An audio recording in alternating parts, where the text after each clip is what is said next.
হরে কৃষ্ণ বন্ধুরা, তোমরা সবাই ভালো আছো তো? তো আজকে আমি তোমাদের আতরের একটা দুর্দান্ত উপায় বলবো, যেটা মনে হয় খুব কম লোকই ইউটিউবে বলেছে বা জানে। তো সেটা হচ্ছে, আজকে হচ্ছে শুক্রবার। তোমরা শুক্রবার দিন কি করবে? তো নিজেদের পায়ের তলা, মানে যখন রাত্রে শোবে, পাটা খুব ভালো করে পরিষ্কার করে পায়ের তলায় আতর লাগিয়ে দেবে। আর যদি পারো তোমাদের বড়েদের দেখবে পায়ে যখন কি হয়, একটুখানি পা টিপে দিলে তো কিছু যায় আসে না, সেটা বরঞ্চ ভালো। তো রাত্রেবেলা কি করবে, যখন সে শোবে তার পায়ের তলায় একটু আতর লাগিয়ে দেবে। তাতে কিন্তু তোমাদের এই 2025 খুব ভালো যাবে। প্রত্যেক শুক্রবার করতে পারলে খুবই ভালো হয়, তবে চেষ্টা করো প্রত্যেক শুক্রবার করার।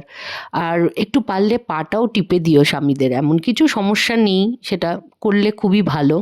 তাহলে তোমাদের 2025 খুব ভালো যাবে এবং তোমরা সোনায় ভরে যাবে, তোমাদের যা চাইবে পেয়ে যাবে। তাহলে চলো, আজকের মতন টাটা।